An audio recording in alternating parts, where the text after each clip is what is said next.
Our conversation today is about resilience and partnerships, and we know that countries face interlinked crises, and they are at risk of experiencing various stressors and shocks. Resilience building, therefore, requires a multifaceted approach, and it involves local stakeholders at many levels, whether it's private sector, community, government, multiple players. And today we'll be talking about how establishing collaborative partnerships and aligning priorities with accelerate and strengthen resilience across the board. I'll be your moderator today. My name is Dorothy Muroki, and I'm Chief of Party for USID ICAN is the acronym, Integrated Community Agriculture and Nutrition.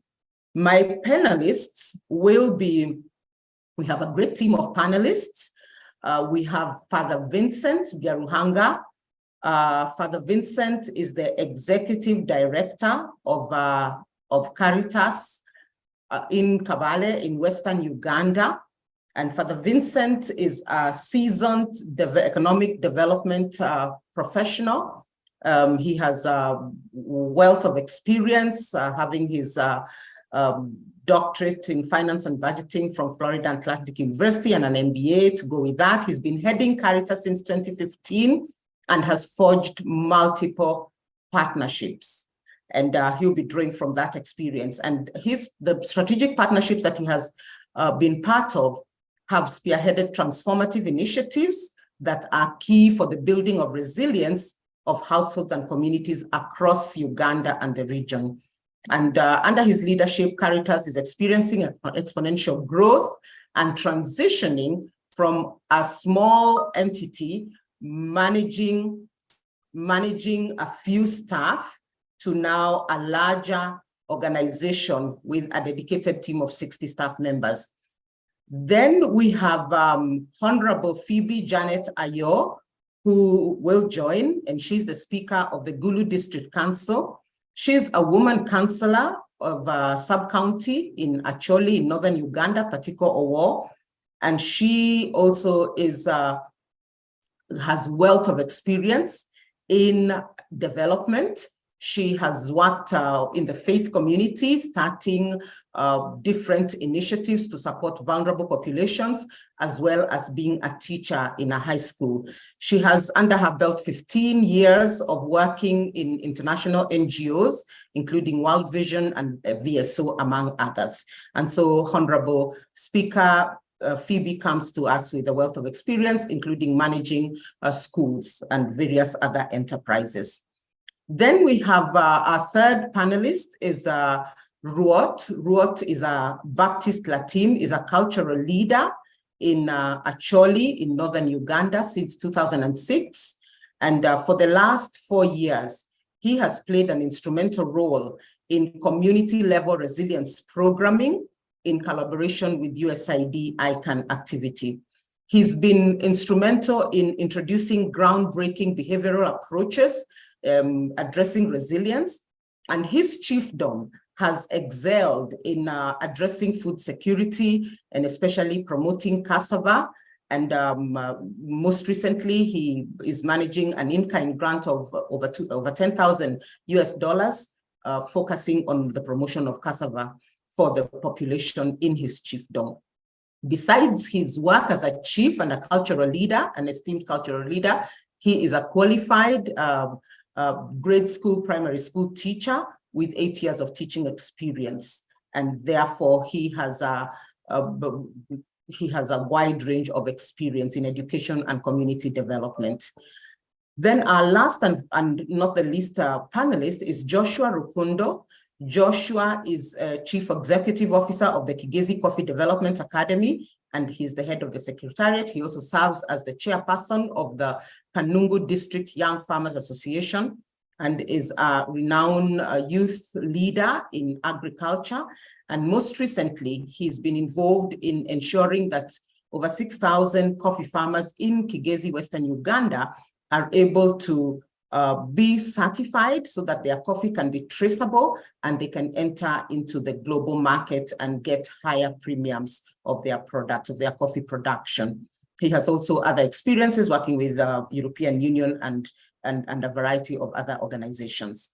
So our panel is ready to take it on, and we'll start with I'll start with Father Vincent. Father Vincent, if you'd like, please talk to us about the partnerships you have worked on, how they have worked so far, and what do your current partnerships look like? And in addition to that, if you would speak to the support that you would need to spearhead development and management of partnerships from your perspective. Please go ahead, Father Vincent. You're welcome. Thank you very much, our moderator. I'm the Executive Director of CARITAS KABALE Diocese. CARITAS is the implementing partner for the USAID activity. Partnerships have exceedingly helped CARITAS KABALE Diocese build our capacity.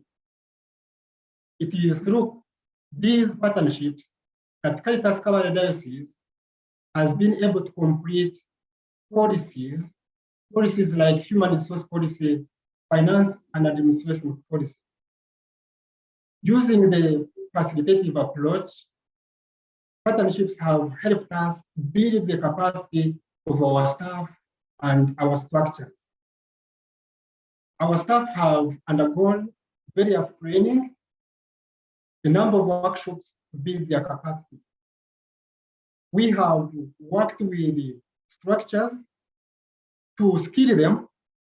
A number of structures like business service providers, they have been trained on making underground water tanks and local Lorena or energy saving stores. They have received this skill, which skill is going to stay in the community, and they are going to pass it on to the community members. We have also worked with other structures to give them information and capacity building, like mentors, patrons, governance champions. These community members are going to carry on this information down to the community, and this knowledge is going to stay in the community. We have also, in addition to that, we have used the model village approach. Model village approach, the members of the community identify a problem and look for solutions to that problem. In that way, we have had resilience committees, we have had field management committees, lake management committees. They are the ones who look at the resources they have and make sure that they are able to manage these resources even when CARITAS is no longer in those areas, or when those projects are no longer non-existent. Partnerships have further skilled the adolescent girls and the young women. They have given them skills like tailoring, they have given skills like basket making, hairdressing, and the like. These partnerships have also helped us to work with the governments closely. How can we, what support do we need to manage and spearhead these partnerships? We need to work on partnership policy, the policy framework. We need to work on the policy governing the contract, the contractual process. That's what we need to work on. That will help us get more partners on board. Thank you so much. Back to you, moderator. Thank you so much, Father Vincent, and we appreciate your very detailed examples of the partnerships that you've been involved in, and your real understanding of the fact that you would want to build the policies around partnerships. Thank you very much. Now let's change gear and go to local government. And Honorable Phoebe, who is the GULU speaker of the local council, I'd like you to share with us, how can local governments better serve their communities and promote resilience? Since we know that local governments are drivers of resilience, and we'd like you to share with us what that looks like. How is that possible? And what can be done to promote resilience with the support and the leadership of local governments? Over to you, Honorable Speaker. Thank you very much, our moderator, fellow panelists, and our audience. Concerning the roles of the local government in promoting resilience, one of it is by engaging the grassroots people in the process of planning and budgeting, because that is where the real need is.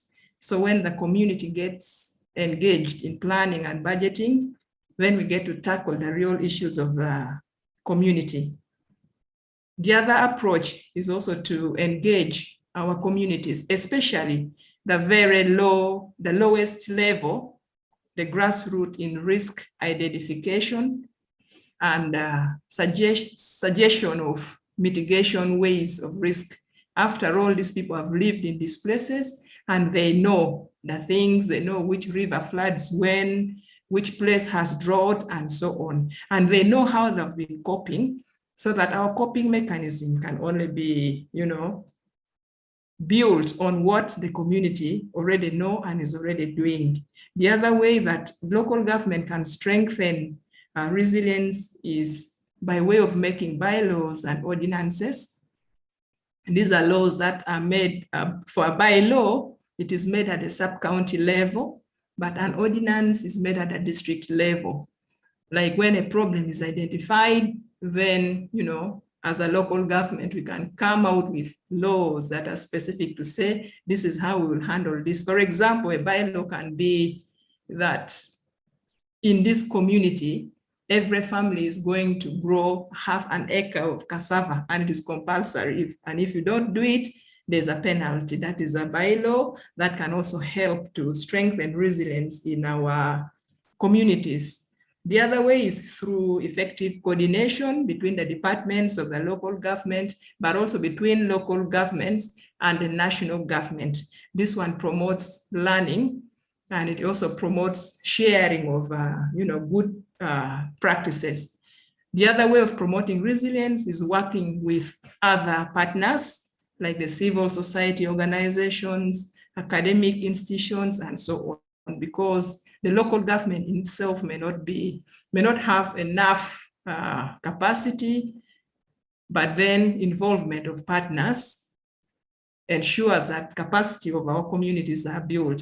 Like the recent partnership that we had with ICANN was very helpful in this process of promoting resilience in our communities. That is just an example of partnerships that we can have. The other way of promoting resilience is also through community sensitization, causing mindset change, and accountability. Once we are not able to hold ourselves accountable, we cannot go far. And we also need to allocate resources, administrative, financial, but even technical, in delivering interventions for ensuring that adaptation is handled in our different communities. These are the few ways that as local government, we can work to promote a resilient and a self-sustaining community. Thank you very much. Thank you so much, Honorable Speaker. You confirm that partnerships need to align with government priorities, but I love the fact that you also have spoken to the fact that it is important that there's an accountability framework that operates within the partnership.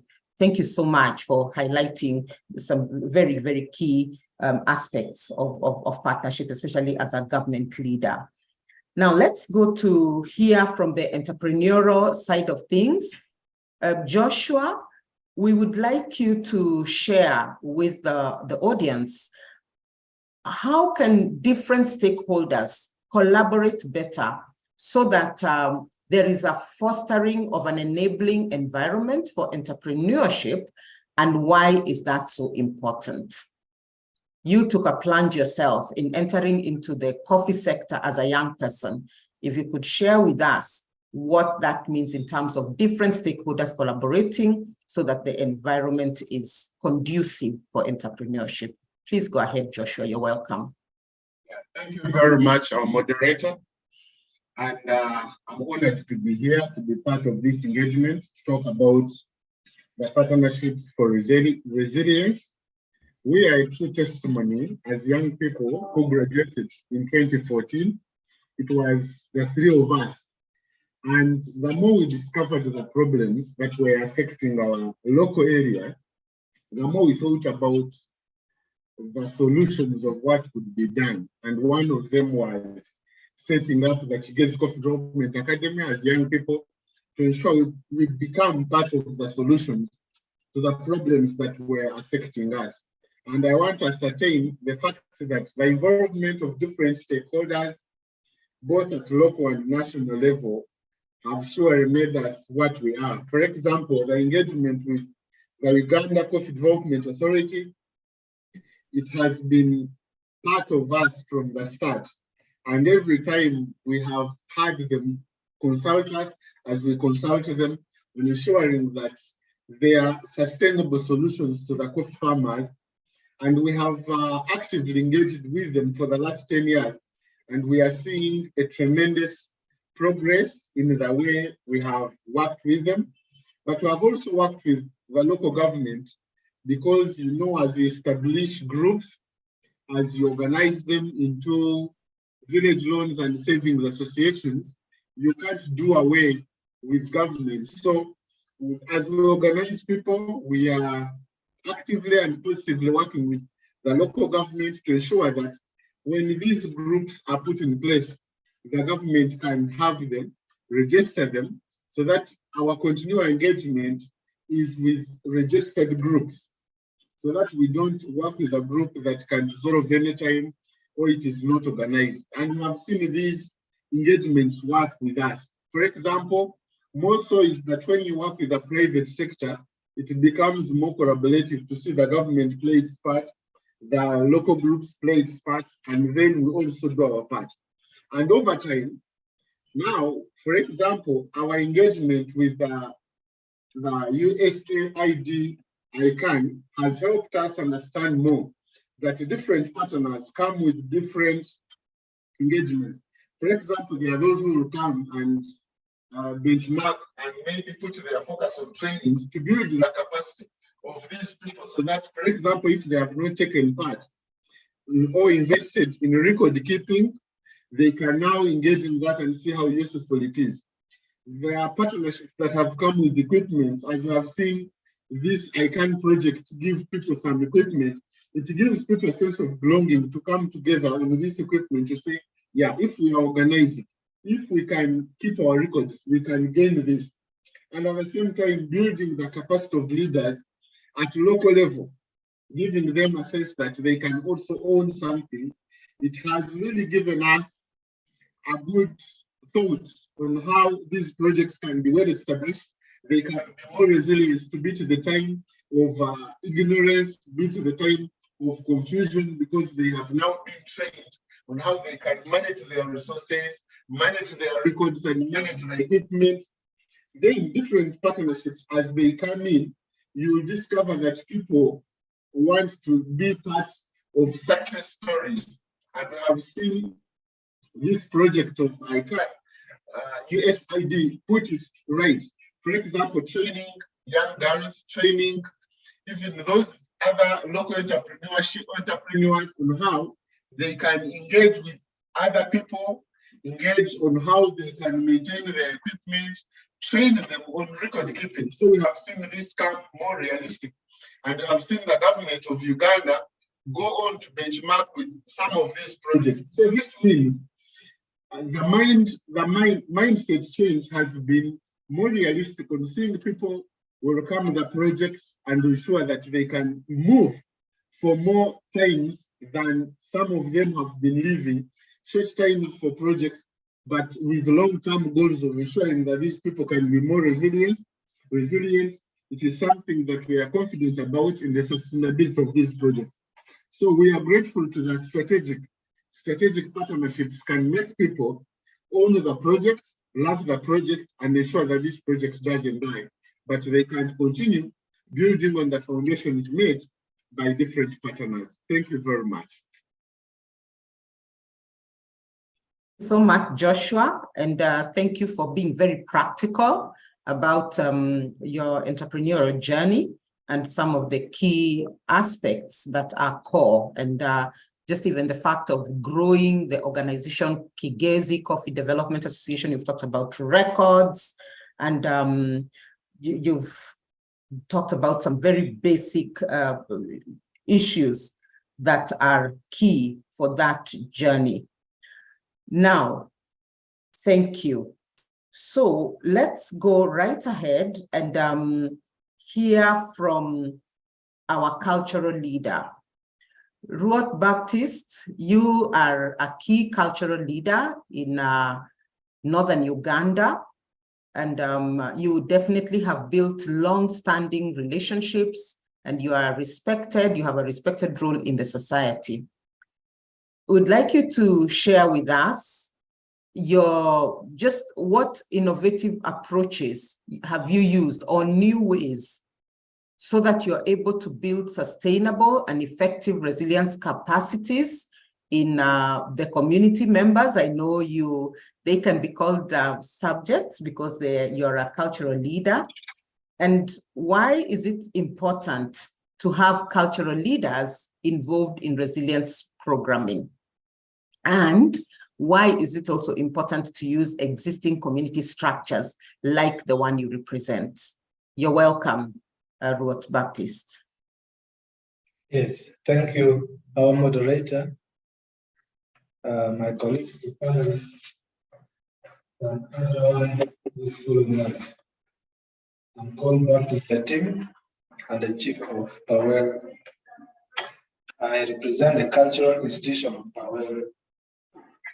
I have to say also that the cultural institution of PAWEL has been working in partnership with SID-US, and our work with them has been good. So one thing I want to say here is that as a cultural institution, what is very important and very unique with us is that we have a very strong structure on the ground, which goes right up to the ground. And this is the structure we always use on issues which we really feel if we want to reach our people. So as a cultural institution, we have always had very good partnership with a number of partners who have always worked with us to ensure that we help our communities on problems which they are facing. Some of the partners like ICANN, we have worked with them. We have worked with others like Cross-Cultural Foundation of Uganda, who have helped us to ensure that we build what we call pronouncement. Pronouncement, of course, as I mentioned before, is not law, but it is our position as the cultural institution. What do we feel should be done for our people? So we put it as a pronouncement. We have also had partners with other development partners, including education institutions who always come and do research with us. We always help them to understand our culture, help in ensuring and promoting issues of resilience. So one innovative approach we have always used is that we have been an institution which has been very close to the people with what we always call the royal visit. Annually, we always have programs whereby we go and reach our people. That is a time when we go and share with the community. But before we go and have time with them, we start by identifying we start by identifying the problems and we rank it. So when we go to our community, we educate them, we share with them on how we can on how we can have those problems resolved together with them. And it takes us 1 or 2 days in a particular place, and we visit all the places where our community exists. That's one thing we always do. And we end up in a very big ceremony, whereby we now use those ceremony as the community now to teach their fellow communities.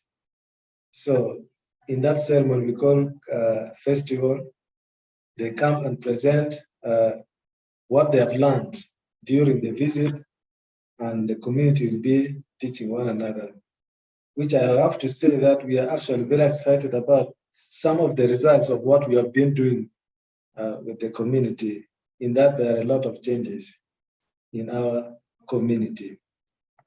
So with our partnership with ICANN, we are also very happy that through our partnership with them, we were able to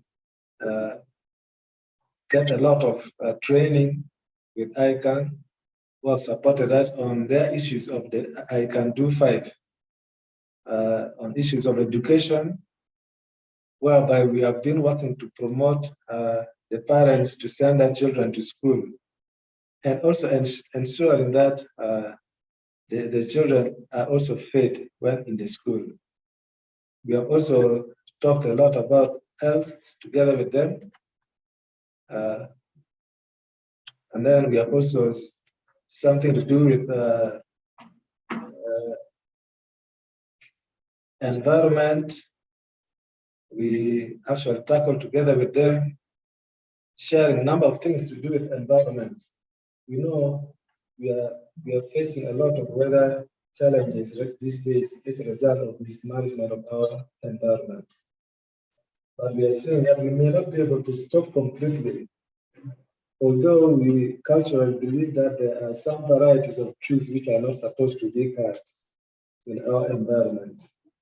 But since we may not be able to stop completely, we are also emphasizing issues of planting new ones. Then we have also discussed on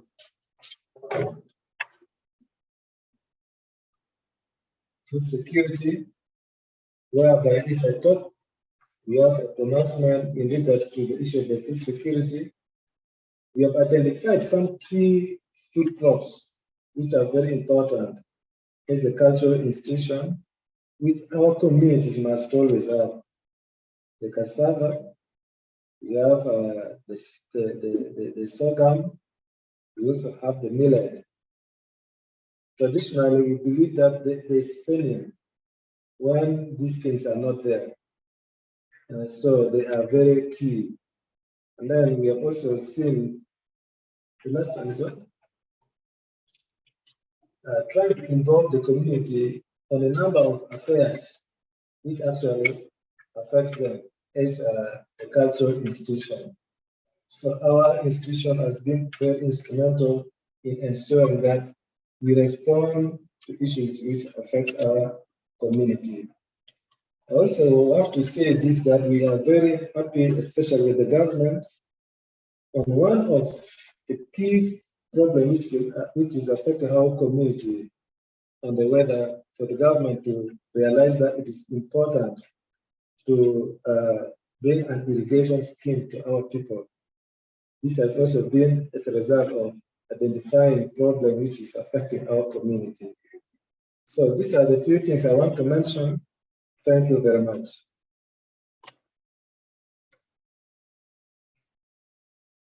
Thank you so much, Rwot. And you raise a broad base of examples of how you've used community, or how you've used of how you've used partnerships in resilience. And it's interesting that your partnerships span across the board: environment, climate, food security, education, and very interesting that you're able to use your local processes, dance, and other areas that are key for encouraging the community. Now, I'll ask each one of you to just take a minute or so, but I'll wrap that with a question that has come from the audience. And Paula is asking, what is the formula or the minimum aspects that help maintain partnerships? I know that each one of you has a vision for the future. And because of this discussion that we're having around partnerships, what is your vision for the future? And you'll take a very short time to just so that we are in sync with the time that we have. But as you share your vision for the future, if you have what you would think of as the significant, as Paula calls it, formula for these partnerships, who would like to go first? Father Vincent, would you like to go?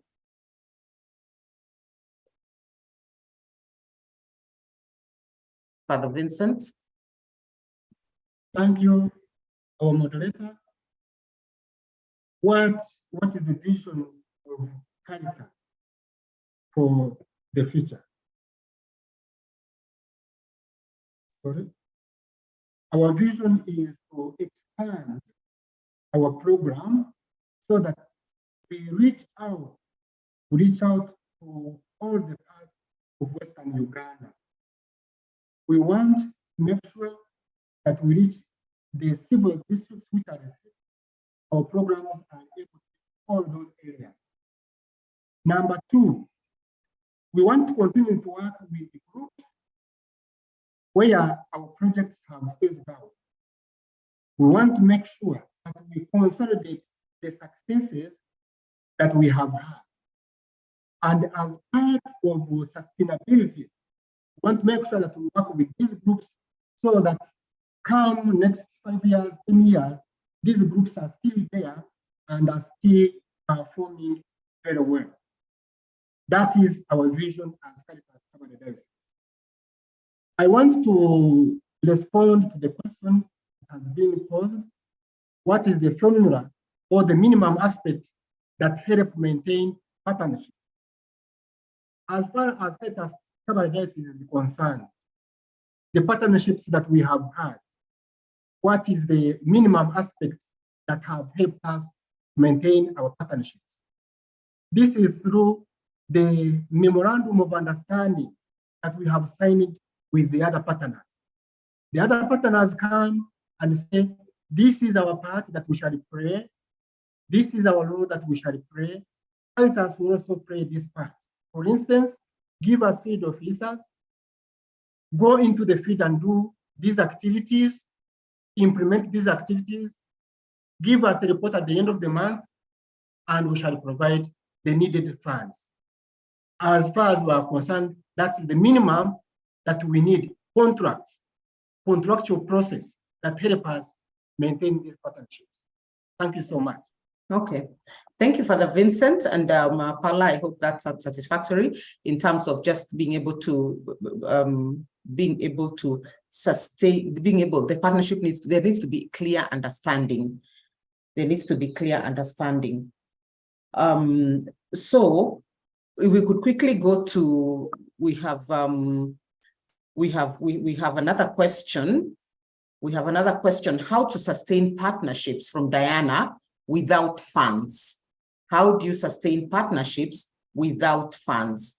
And Honorable Speaker, you could speak into that because you have to work broad-based as a government representative. How do you sustain partnerships, even if those partnerships may not necessarily have a funding component around them? Please go ahead.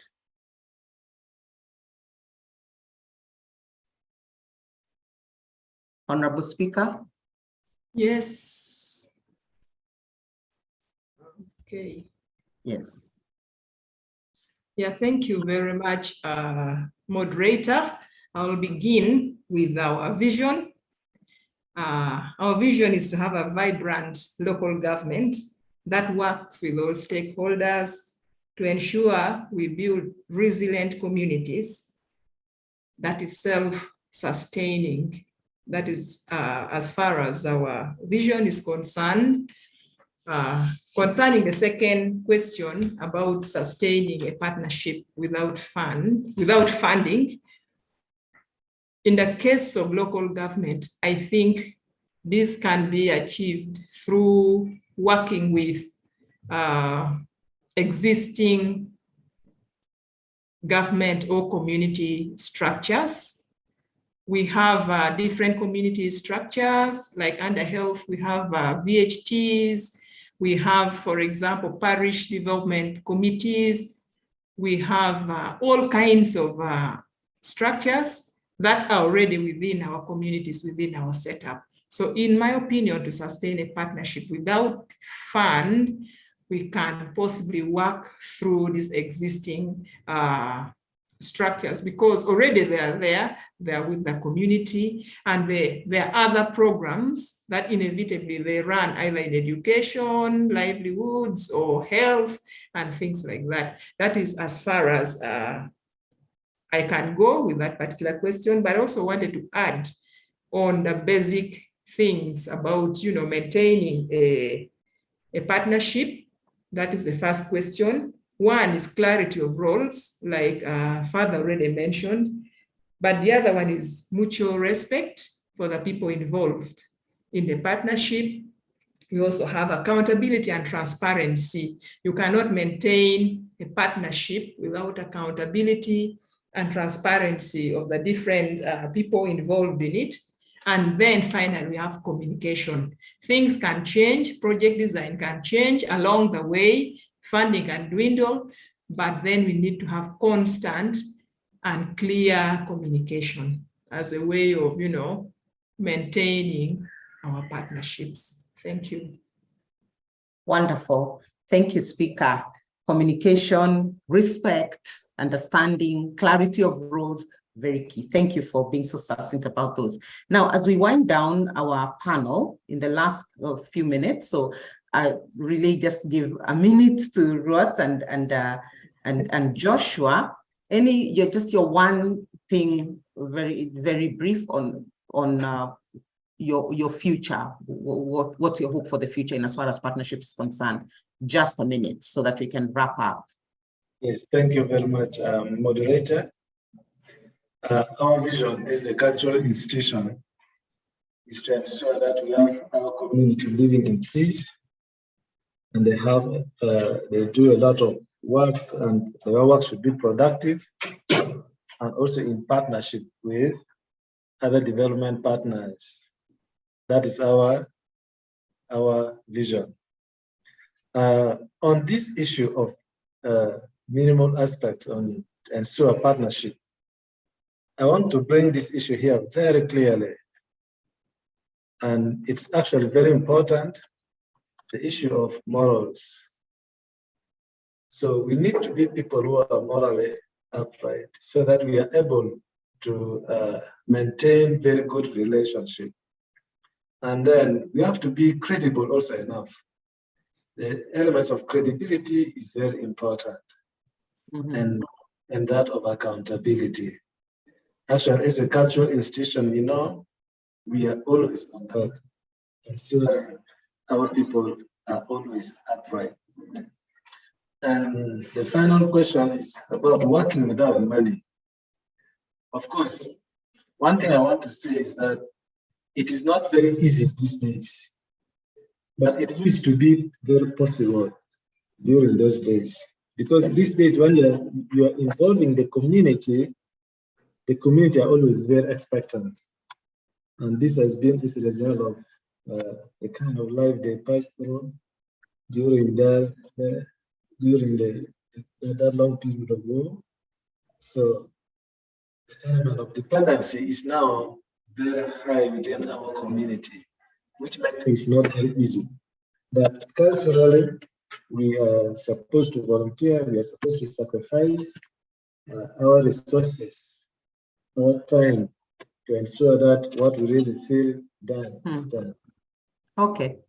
Thank you. Thank you so much, Rwot. And again, running themes there, accountability is a core aspect of that's coming out from our panelists. So Joshua, just 1 minute. We have 5 minutes to the end of this discussion. Your one thing about your hope for the future and partnership, just one in the last 5 minutes of this. And you don't have to answer the other questions. Yeah, thank you very much, our moderator. For us, I want to end with this example of this strategic partnership we have with, USAID, ICANN. It is going to have our vision for the future a realistic one, because we are, for the first time, going to have over 6,000 farmers satisfied with rainforest arrears. And we are going to have this first coffee, Leave Kanung. We are going to see these poor farmers that have been producing coffee for a long time have satisfied coffee. They are going to have their premiums from this coffee we are going to sell. And we're going to have more organized communities of farmers because of this strategic partnership we've had. And we have been able to do this because farmers are there, coffee is there, but we lack a good engagement of how we can have this realistic, have this coffee satisfied. So the bottom line, we are going to have satisfied coffee, leave the rural areas of Kanungu in its GULU sub-region, hit the international market. And to me, that is a realistic vision that I want to see effective soon, as soon as we sell our first batch, because our farmers deserve this premium of the coffee. Thank you very much. Okay, thank you very much, Joshua. And indeed, we hope that before too long, the coffee coming, premium coffee coming from the communities that you serve, the farmers that you serve, are going to be on our shelves in the supermarkets in Uganda and beyond. And that will be something to be very thankful and happy about, because of the partnerships that you have called strategic partnerships. So our guests in this panel, thank you so much for joining us. And thank you to our panelists who have shed light on partnerships for resilience. And one of the key messages that we have had is that you can't do resilience. You can't address resilience without, as a lone ranger. Clearly, each one of these panelists, Father Vincent, Honorable Speaker Janeth, and Rwot Latim, and entrepreneur, youth leader, Joshua, have confirmed that it's about strategic partnerships, and they have to be meaningful partnerships. Thank you for giving us core ingredients that are important to look at in as far as the partnerships are concerned. You've talked of respect. You've talked of what does meaningful mean. It means that there is common understanding. It also means that there's some documentation around it. There are contracts and things that, so that there's common understanding. It's not vague. So thank you so much. And also the fact that you've said that these partnerships there's a sense of accountability. So it has to be a two-way traffic. So not one, the recipient and the partners involved have to, there's a way in which they all have to be accountable to one another. So thank you so much for shedding very key light on partnerships and resilience. And thank you to the audience. And again, a round of applause, virtual applause to our panelists. Thank you.